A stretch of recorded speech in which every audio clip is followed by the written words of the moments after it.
Hello guys, magandang araw sa inyo. Welcome back to my channel. Sa video ito, mag-aayos tayo ng water heater kettle. Ito, bali baklase siya oh. Parang ano na to guys, luma na siya. Pero ano natin to, i-check natin to. Bali ngayon lang tayo naka-upload dahil busy tayo sa trabaho dati. Ngayon, wala tayo ginagawa. Kaya maggagawa tayo ng video ngayon tungkol sa water heater kettle. Ito yung ano niya. Dito muna tayo mag-focus. Pag ganito mga ginagawa natin. Bali ito yung ano niya, contact niya. Ito at saka ito.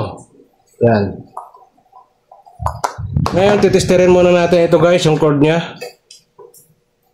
Ilalagay natin dito yung isang probe na tester natin. At saka dito, ito yung ginagamit natin na tester.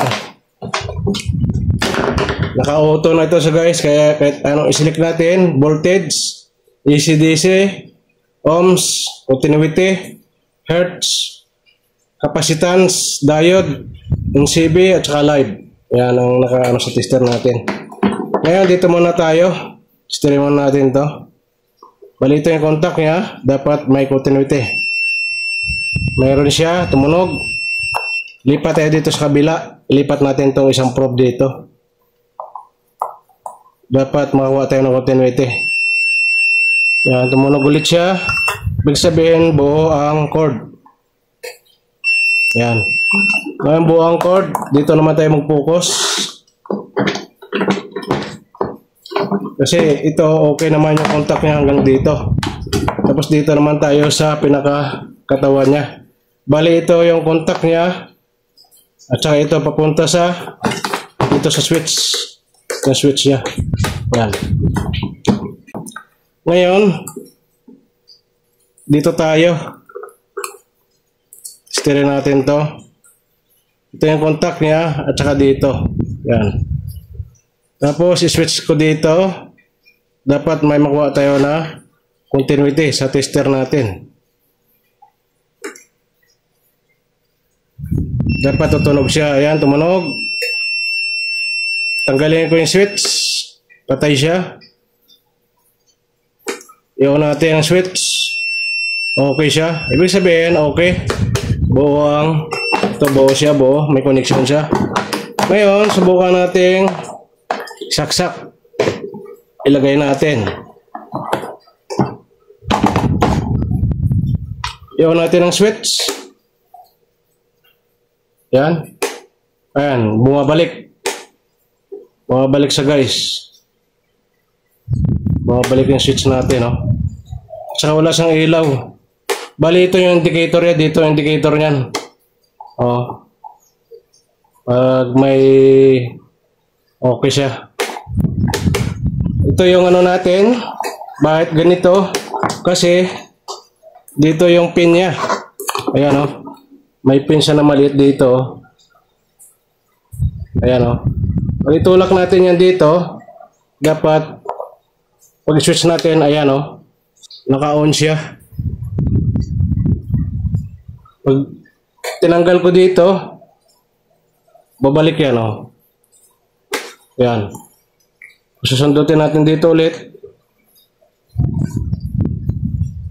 I-on ko dito ulit. Ayan, naka-on siya. Pero pag binitawan ko dito ng sundot, sa pinaka-pin niya, ayan oh. Babalik oh. Dahil ito yung pinaka-pin niya na tumutulak dito pag ilagay mo siya dito sa base. Ayan o, ito. Ulitin ko ulit. Ayan. Pindutin ko dito ulit. Ayan. Tanggalin ko dito sa pagsundot. Babalikin dito yung switch. Oh. Kaya ang problema nito kasi ito. Kasi ito sa guys, ayan o. Hindi siya hindi siya naka-balance dito. Nababanggain dito pag ilagay mo rito yung ano niya. Ayan, oh. Hindi niya maabot na itutulak ito. Yan. At saka may problema din ito siguro dito sa contact niya. Okay, bubuksan natin ito. Dito tayo magbukas. Wala siyang, sa nakikita niya, wala siyang screw. Ayan. Wala screw. Kaya dito natin tanggalin yan. Dito. Tanggalin natin dito. Screwdriver lang ang ano natin. Susundot. Ito may screwdriver tayo. Babalik ta rin lang natin ito yung flat. Ayan. Dito na ito. Dito tayo mag-focus. Dito sa contact niya. Ayan, oh. Ito. Oh. Ito siya. Bali, ito yung contact niya. Ito, tingnan mo na hindi maabot siguro dito. Yan. Oh. Saka dito. Kaya ito, ayusin natin. Tulak natin to. Bumaluktot siya. Kaya tulak natin to. Guys, tapos itong isa. Ito din ang isa, oh. Hindi din maabot siguro ito. Na-deform. Kaya yan ang ayusin natin.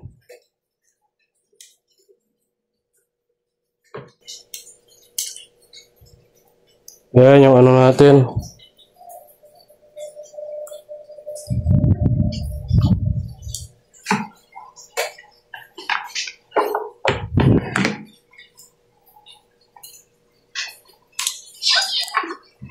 Kailangan ano tayo dito. Isa dito. Ang butas yan dapat yung pin nito guys, yan. Dapat mag-contact sa dito.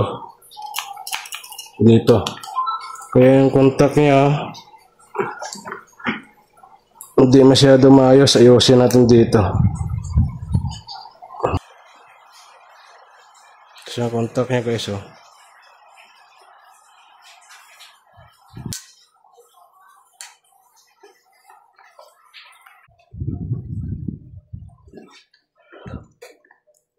Ayun guys, naayos na natin yung contact niya.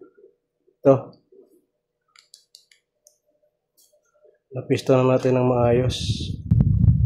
Subukan natin ano dito sa water kettle na walang base. Pasok lang sa natin dito. Yan, kukontak natin sa dito. Yan.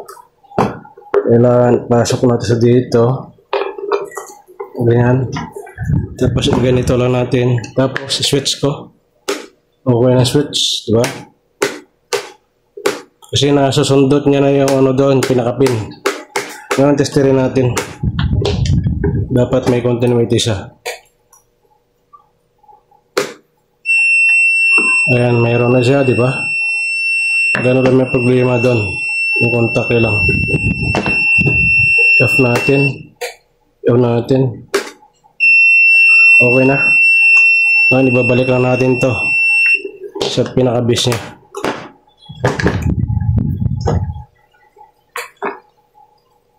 Ibabalik lang natin to.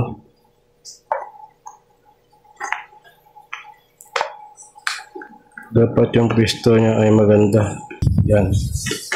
Tapos, ibalik natin to.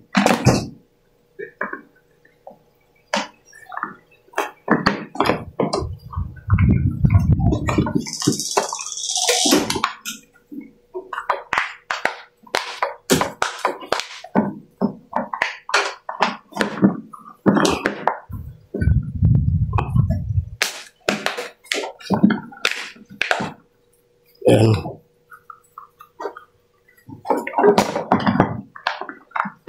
Subukan natin. Tapos ito dapat sa slot niya dito natin ilagay yan. Subukan natin ilagay. Ngayon guys, okay na to. Okay na rin yung switch niya.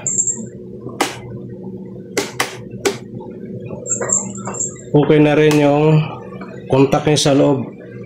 Dito, inaayos na rin natin. Okay na rin. Ngayon, testirin muna natin. Dapat pag on natin ang switch, may continuity na papasok. Ayan, okay na. Patayin natin. Patayin natin yung switch. Namatay siya. Ewan natin ulit. Ngayon, subukan natin na may tubig. May tubig na. Lalagyan natin ng tubig.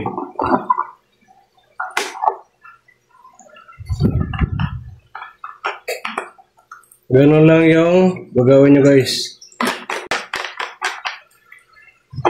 Ngayon, saksak natin to.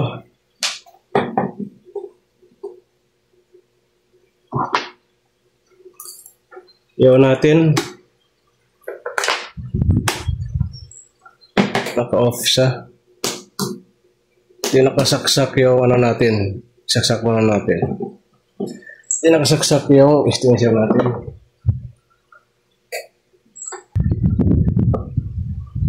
Iwan natin yung water kettle. Yan, nakita nyo may ano na siya. Indicator na siya. Indicator light. Tingnan natin kung i-cut off siya ng boiling thermostat niya. Kunti lang yung tubig na nilagay natin. Kaya gumagana na siya guys. Gumagana na yung heating element niya. Ayun, mausok na siya.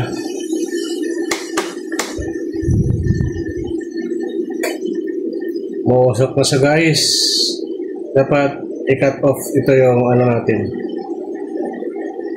Switch.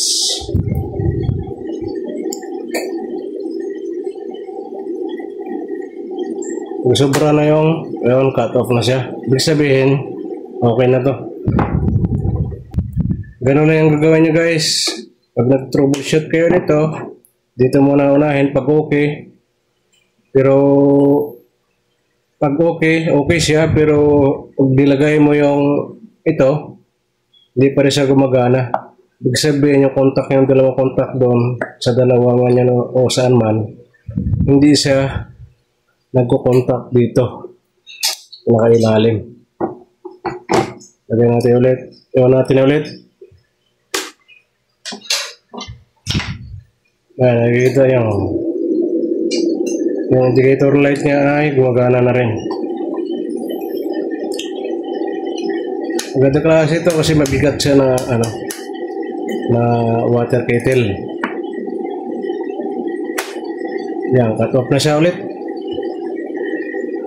Sige guys, salamat sa panonood. Ingat kayo lagi kung saan kayo naroon. Hanggang sa muli. Paalam. And I got your little boo telling me she love me. I got this one, that one. Damn, it's gonna be a long night. Yeah.